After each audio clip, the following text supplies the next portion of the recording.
안녕하세요. 여러분, 혹시 주유소 가기가 무섭지 않으세요? 최근 며칠 사이 전 세계 경제는 그야말로 숨을 죽이고 있죠. 미국과 이스라엘, 그리고 이란 사이의 전쟁이 발발한 지 녹화 기준 어느덧 12일째에 접어들고 있는데요. 밤하늘을 붉게 물들인 테헤란의 폭발 화염도 충격적이지만 지금 우리 현실에 가장 직접적인 타격을 주고 있는 건 바로 기름값이겠죠. 장중한 때 브렌트 유가는 배럴당 120달러를 돌파하며 그야말로 기름값 패닉을 불러왔죠. 그런데 이 걷잡을 수 없는 불길에 다급하게 소방수를 자처하고 나선 곳이 있습니다. 바로 국제에너지기구 IEA인데요. IEA가 전 세계 비상용 기름통인 전략 비축유를 무려 4억 배럴을 풀겠다라며 만장일치로 의견을 결의했죠. 1974년 IEA가 설립된 이래 역사상 최대 규모의 방출인데요. 오늘은 왜 IEA가 설립 이래 최대 규모의 방출을 만장일치로 결의했고 이 기름값이 어떻게 변하고 또 우리 사회에 어떤 나비 효과가 되어 피해로 돌아오고 있는지에 대한 기름값 이야기입니다. 먼저 현재까지 중동 상황을 정리해보죠. 미국 중부사령부가 지휘하는 대이란 군사공격, 이른바 장대한 분노 작전이 연일 맹폭을 퍼붓고 있죠. 미국은 AI 시스템까지 동원해 수초 만에 표적을 분석하며 이란 해군 선박 60척을 포함해 5,500개 이상의 타깃을 정밀 타격했는데요. 이란의 최대 주력함인 솔레이마니급 전함마저 제거되며 이란의 해상 전력이 사실상 무력화되는 듯 보였죠. 하지만 이란의 반격도 만만치 않은 상황인데요. 이란은 세계 원유 물동량의 20%가 지나는 좁은 길목인 호르무즈 해협을 사실상 봉쇄하겠다고 나선 상황이죠. 바다의 지뢰인 기뢰를 살포하는 것은 물론이고 호르무즈 해협을 지나는 민간 상선들을 무차별적으로 공격하고 있는 상황인데요. 태국이나 일본, 아랍에미리트 연합국 등 국적을 가리지 않고 최소 15척 이상의 화물선이 피격했다라는 보도가 들려오고 있죠. 이란군 사령부는 전 세계를 향해 배럴당 200달러를 각오하라며 연일 공격적인 언행을 취하고 있는데요. 상황이 이렇다 보니 IEA가 다급하게 먼저 움직인 거죠. IEA에 속한 32개 회원국은 4년 만에 비축유 방출을 결정했는데 그 양이 무려 4억 배럴이죠. 우리나라도 전체 방출량의 5.6%에 해당하는 2246만 배럴을 풀며 국제 공조에 동참하기로 결의했죠. 이번에 보도된 전 세계 유가와 IEA의 최대 비축유 방출을 좀 더 깊게 이해하려면 IEA와 전략 비축유의 역사를 되짚어 봐야 하는데요. 여러분, 혹시 1973년 제1차 석유파동 일명 오일 쇼크를 기억하시거나 들어본 적 있으신가요? 당시 중동 산유국들이 석유를 무기화하면서 전 세계 경제는 그야말로 초토화됐었죠. 이 끔찍한 트라우마를 겪은 서방 국가들이 다시는 중동의 기름 장난에 당하지 않겠다라며 1974년에 만든 기구가 바로 IEA죠. IEA는 회원국들에게 무조건 90일치 이상의 석유를 비상용으로 비축해두라는 의무 조항을 갖고 있는데요. 이것이 국가들의 전략 비축유 현황인 거죠.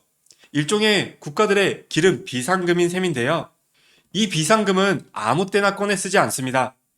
1991년 걸프전 때 처음으로 비축유 2,500만 배럴을 방출했고 2005년 허리케인 카트리나 사태 때 6천만 배럴, 2011년 리비아 내전 때 6천만 배럴을 풀었죠. 가장 최근이었던 2022년 러시아 우크라이나 전쟁 발발 당시에도 두 차례에 걸쳐 총 1억 8,270만 배럴을 풀었죠. 그런데 이번에는 무려 4억 배럴을 풀기로 결정한 거죠. 러시아 우크라이나 전쟁 때보다 2배가 훌쩍 넘는 물량인데요. 이 수치가 의미하는 바는 명확하죠.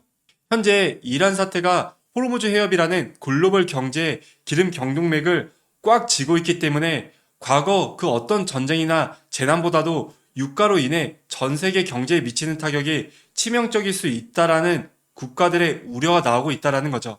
그렇다면 이 4억 배럴이 풀리면 미친 듯이 치솟는 지금의 유가를 잠재울 수 있을까요? 결론부터 말씀드리면 시장의 반응은 다소 회의적인데요. 전 세계가 하루에 소비하는 원유량은 약 1억 배럴로 평가받고 있죠. 산술적으로 단순히 계산하면 이번에 푸는 4억 배럴은 전 세계가 단 4일 동안 쓰는 양에 불과하죠. 물론 호르무즈의 봉쇄로 줄어든 공급량만 메우는 것이기 때문에 수명은 좀 더 길어질 수 있죠. 사우디나 쿠웨이트 같은 중동 산유국들의 기름은 모두 페르시아만이라는 바다에 모였다가 호르무즈 해협을 빠져나오는 출구로 활용하는데요. 지금 이 호르무즈 해협이 이란의 기뢰나 통제로 인해 출구가 막혀버린 상황이죠. 그러다 보니 이 페르시아만에 갇혀버린 석유 수출 물량이 하루 1,540만 배럴에 달하는데요. 즉 이런 계산이라면 이번 역대급 방출이라는 4억 배럴도 계산기를 두드려보며 고작 26일치의 공급 감소량을 막아내는데 급급하다라는 거죠.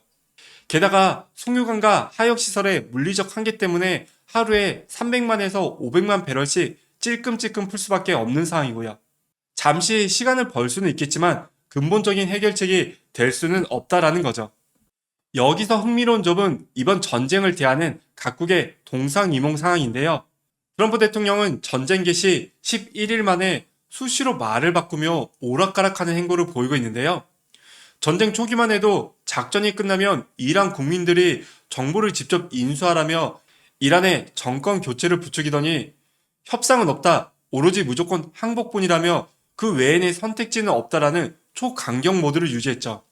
그런데 주말 사이 이란이 호르무즈 해협을 봉쇄하고 국제 유가가 장중 배럴당 120달러 선까지 위협받자 다소 태도가 돌변했죠.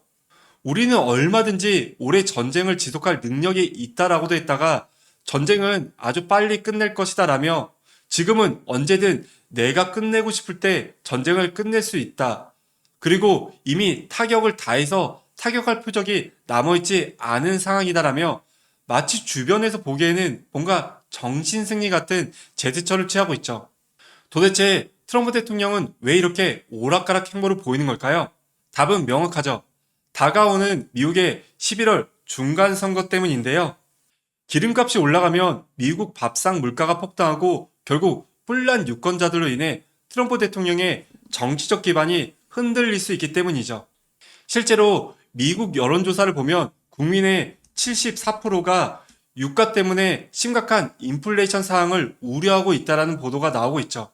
미국 입장에서는 늪에 빠지는 무의미한 장기전이나 이란의 정권 교체를 기다리기보다는 적당한 시점에 명분을 챙기는 이른바 단기 승리 선언과 기름값 안정이라는 출구 전략이 훨씬 더 시급해진 과제가 돼버린 거죠. 반면 이스라엘의 시계는 미국과는 완전히 다르게 돌아가고 있는데요. 이들의 궁극적인 목표는 단순한 이란의 억지력 확보가 아니라 이란 정권의 완전한 붕괴와 군사적 경제 기반의 철저한 파괴에 맞춰져 있죠.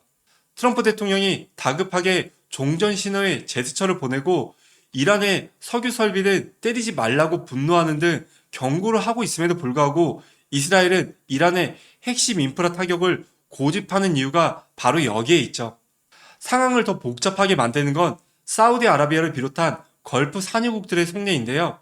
이들은 지금의 전쟁이 불러온 고유가 사항을 속으로는 사실 내심 반기고 있는 상황이에요.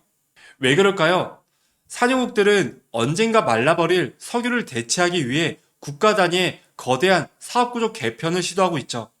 사우디아라비아만 하더라도 네옴시티 같은 미래 첨단 산업을 육성하고 안보를 강화하는데 그야말로 천문학적인 자금이 들어가고 있는 상황인데요. 결국 이들에게는 배럴당 90달러 이상의 고유가가 굳어지는 이른바 뉴 노멀 시대가 목표 달성을 위한 최고의 환경인 셈이죠. 그런데 이번 중동 전쟁 사태를 지렛대 삼아 이 고유가 기조가 일시적인 현상에 그치지 않고 장기화되는 이른바 암묵적인 뉴 노멀 전략을 취하려는 움직임도 보여지고 있죠. 이제 이 중동의 총성이 우리 현실, 특히 대한민국의 경제에는 어떤 나비 효과를 일으키고 있는지 한번 살펴보죠. 가장 위험한 폭탄은 단순히 주유소 기름값 상승에 그치지 않는데요. 휘발유 가격이 오르면 트럭 운송비, 식료품 가격, 항공료, 제조 원가까지 줄줄이 움직일 수밖에 없는 구조를 갖고 있죠. 특히 직접 타격을 주는 항목들이 바로 유황인데요. 호르무즈 해협이 봉쇄되면서 석유와 가스의 부산물인 유황 가격이 그야말로 급등하고 있죠. 중국 내 유황 가격은 전쟁 발발 후 단기간에 사상 최고치인 톤당 4,650위안을 찍었는데요. 그렇다면 이 유황이 한국에 왜 중요할까요? 유황으로 만드는 황산은 비료의 핵심 원료이죠.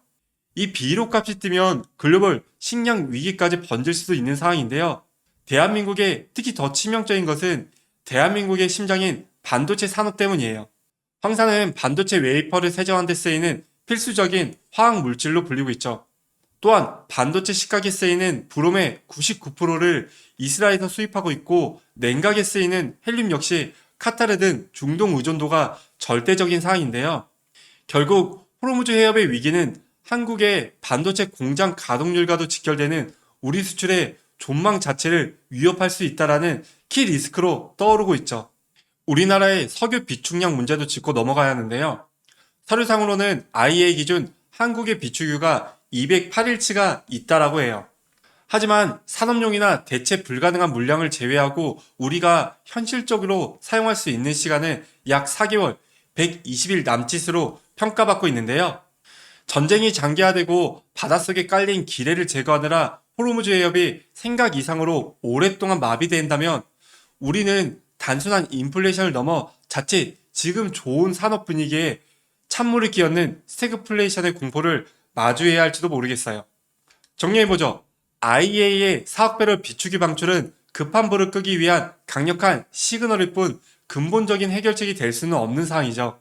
트럼프 대통령이 정치적 셈법으로 조기 종전을 선언하더라도 이란의 물리적 인프라 복구와 호르무즈 해협의 기뢰 제거, 그리고 각국의 복잡한 이해관계가 얽혀 있어 당분간은 고유가라는 무거운 짐을 짊어지고 가야 할 확률이 매우 높은 상황인데요. 우리가 통제할 수 없는 중동의 모래폭풍 속에서 여러분은 IEA의 이번 역대급 비축유 방출과 중동 사태의 향방에 대해서 어떻게 보고 계신가요? 여러분의 예리한 시각과 의견을 댓글로 자유롭게 남겨주세요. 영상 시청해주셔서 너무 감사드리며 유익하셨다면 구독과 좋아요를 부탁드립니다. 저는 다음에 더 유익하고 재미있는 이야기로 다시 찾아오겠습니다. 감사합니다.